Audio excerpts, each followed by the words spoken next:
रखना। आपकी सारी धाराएं कमजोर करी जा रही, धारा 21 हो, धारा 12 हो, धारा 18 हो, सारी की सारी कमजोर करी जा रही। लेकिन पता नहीं क्या हो रहा, आज का शिक्षक खामोश है। खास तौर से सरकारी क्षेत्र में काम करने वाला शिक्षक खामोश है।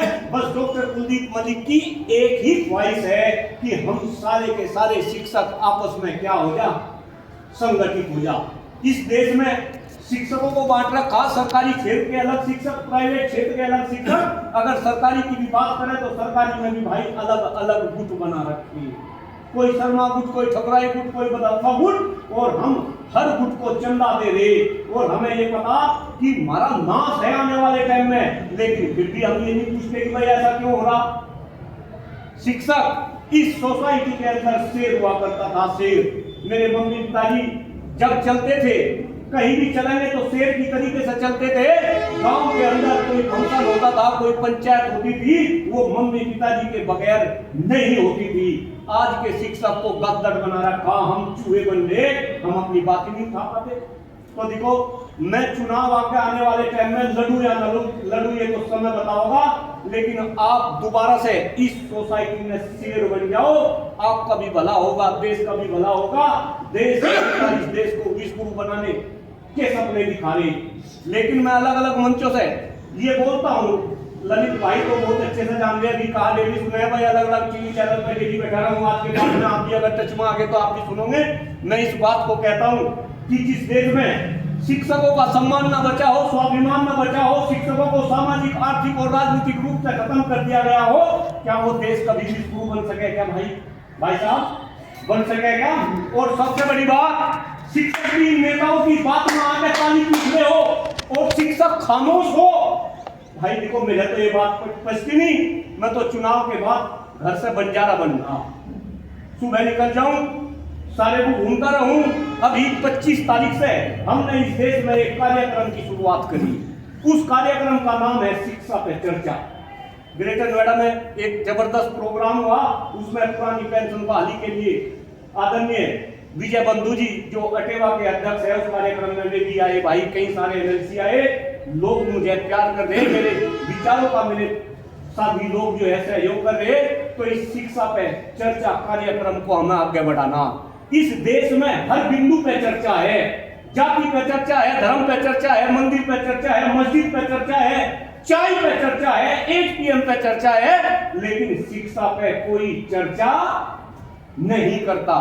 तो भाई हमने उसकी शुरुआत करी, शिक्षा पे चर्चा करो, शिक्षकों पे चर्चा करो, प्रबंधकों पे चर्चा करो, छात्र छात्राओं पे चर्चा करो। आप देखो देश की शिक्षा व्यवस्था, अमीर का बच्चा कहीं पढ़ेगा, गरीब का बच्चा कहीं पढ़ेगा। फिर कंपटीशन के लिए दोनों बच्चे आएंगे, सरकार करेगी पेपर लीक, उन पेपरों को अमीर के बच्चे खरीदेंगे। देश में 40-40 लाख रुपए में नीट के पेपर बिकेंगे, यानी कि देश में फर्जी डॉक्टर बनेंगे, फर्जी इंजीनियर बनेंगे, इनफैक्ट फर्जी ब्यूरोक्रेट तक इस देश में बन गए। ओम बिरला की लड़की IAS बनेगी, पता होगा मेरे बात। लेकिन मास्टर खामोश, मास्टर अपने मगन में। सरकारी वाले कह रहे हम तो सरकारी क्षेत्र में काम कर रहे हैं, हमें क्या फर्क पड़ रहा। अरे धीरे धीरे मेरे भाइयों ध्यान रखना, मुझे तो एक बार हरवा दिया, अगर फिर लगा फिर हरवा दियो। मेरा तो जो बिगड़ना था वो बिगड़ दिया, लेकिन आने वाले टाइम में नाश खारा भी हो जाएगा, ध्यान रखना है। हो सके आज आपको अच्छी सैलरी मिल रही हो, तो जा रहा है सरकारी में, PTA में 10-10 हजार रुपए में मास्टर काम कर रहे हैं। क्यों भाई, वे हमारे भाई नहीं, कम आवाज भी नहीं उठाते। प्राइवेट में 10-10 हजार रुपए में काम कर रहे हैं, मजदूर भी सुबह से लेकर शाम तक 500 रुपए की दाढ़ी ले रहा, 15,000 रुपए इस देश में मजदूर ले रहा, और मास्टर 10-10 हजार रुपए में। और इतना सम्मान नहीं मैं प्रधानाचार्य जी को बोल पाया, कम से कम सारे मास्टर हम इकट्ठे तो होते हैं। मैं हाथ जोड़ के थारे से निवेदन कर रहा, अपने आप को बचाओ। अगर आप बचोगे ये देश भी बचेगा, अदरवाइज इस देश में आज सांस लेने के लिए हवा नहीं बची, पीने के लिए पानी नहीं बचा, खाने के लिए खाद्यान्न नहीं बचा, हमारी शिक्षा व्यवस्था अच्छी नहीं बची, शिक्षकों का मान नहीं बचा, सम्मान नहीं बचा, और हम सरकार का गुणगान करने पे लगे। मैं तो कहता हूं सरकार का गुणगान करो। अगर सरकार अच्छे काम कर रही, आप तारीफ करो, इंफ्रास्ट्रक्चर बन रहा, धारा 370-35 से हटा दिया, अच्छा काम हुआ। लेकिन शिक्षा व्यवस्था के लिए क्या कर दिया, ये कह रहे थे कि जब सरकार बनेगी तो GDP का 6% ये शिक्षा पे खर्च करेंगे। गलत तो नहीं कह रहा भाई, लेकिन पिछले 20 साल में सबसे कम बजट जीडीपी का कितने परसेंट वो आपको पता होगा।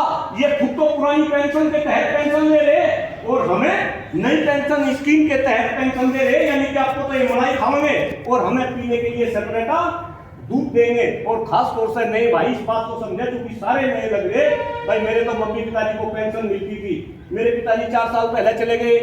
इसके बाद में मुझे पता चला कि मम्मी को पेंशन मिलती थी, लेकिन मम्मी की 40% पेंशन पिताजी की भी मम्मी को मिलने लगी।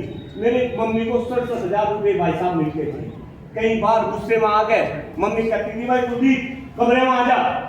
फिर मैं गया मैं अपनी बोरिया को बुला ले तो मुझसे बात करूंगी, और मेरी मम्मी कहती थी कि कुलदीप सेवा तू नहीं कर रहा, सेवा तो ये पेंशन कर दी 67,000 रुपए कर दे, जिसके माथे में मारूंगी वही सेवा करेगा। मैं मम्मी को कहता था मम्मी तेरे को 67 कर दे, हमारा क्या होगा, इन बच्चियों का क्या होगा जो पुरानी नई स्कीम के तहत अरे पूरी की पूरी जिंदगी तुम कमाओगे और फिर 700 और 800 रुपए पेंशन मिलेगी, और तुम सरकार जो बात कहेगी ताली बजाओगे। भाई जागरूक हो जाओ, जब बोलने लगूं मैं थम्मा नहीं थमता, दिल में बहुत दर्द है। और डरो ना, क्योंकि ये कहा जा रहा कि जो बोलेगा उसे क्या कर दिया जाएगा, दबा दिया जाएगा, कोई नहीं दबाता। मैं बोल रहा ललित भाई को पता होगा, आपके अंदर हिम्मत होनी चाहिए। भगवान से प्रार्थना कर रहा कि आने वाले टाइम में हम सब गद्दर से क्या बन जा, शेर बन जा, शेरनिया बन जा, और ये देश आगे बढ़े। इस आशा के साथ मैंने कुछ गलत कहा हो मैं क्षमा प्रार्थी हूँ हाथ जोड़ के, अदरवाइज भाई साथ में जुट जाओ। कम से कम इतना काम तो कर लो, ललित भाई को अभी ग्रुप का एडमिन बना देंगे, भाई आप सब जोड़ देना। अगर मैं कहीं गलत हूँ तो मेरा मार्गदर्शन करो, अदरवाइज भाई सहयोग कर दो। मैं वोट मांगने नहीं आया। अरे कम से कम सारे इकट्ठे हो जाओ, इनसे पूछो जो शिक्षक नेता बने फिरे, जो चंदा लेते फिरे, भाई आवाज क्यों नहीं उठाते, सारे एक मंच पे क्यों नहीं आते। अगर मैं सबके मंच पे जा सकता हूँ तो भाई सब एक जगह इकट्ठे क्यों नहीं होते। खैर मैंने कुछ गलत बोला हो उसके लिए मैं क्षमा प्रार्थी हूँ। अदरवाइज जय हिंद, जय भारत, जय शिक्षक समाज। बहुत बहुत धन्यवाद, थैंक यू। डॉक्टर साहब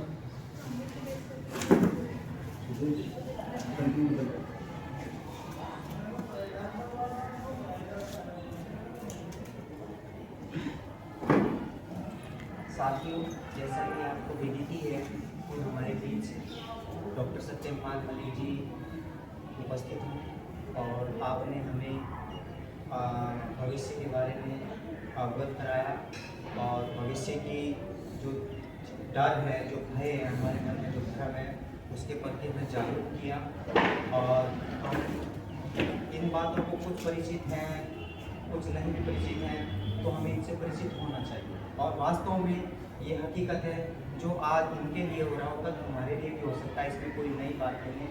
आपने जो एक एक वाक्य और एक एक जो शब्द कहा वो बिल्कुल धरातल से जुड़ा हुआ था। कोई नेता का भाषण नहीं था इनकी बात, इनकी आवाज़ में, लेकिन एक तड़प, एक कसक जो मुझे दिखाई पड़ी वो शिक्षक हित के लिए, शिक्षा के लिए, बच्चों के लिए, राष्ट्र के लिए। ऐसा नहीं खाली कि अपने एमएलसी बनने के लिए तड़पते फिर रहे हैं और लोग कि सिर्फ शिक्षा पर चर्चा कर रहे हैं कि शिक्षा को बचा लो और शिक्षा से जुड़े हुए लोगों को बचा लो। ऐसे व्यक्ति को चुनकर अपना प्रतिनिधि बनाकर भेज दो जो सरकार से जवाब तलब कर सकता है और दमदार तरीके से अपनी बात को कह सकता हो, वरना बात करते हुए लोगों के मुंह से आवाज़ नहीं निकलती। आवाज़ भी ऐसी होती है जैसे पता नहीं क्या बोल रहे हो, आपको कितना बड़ा अपराध कराए हो। तो ऐसा ना हो।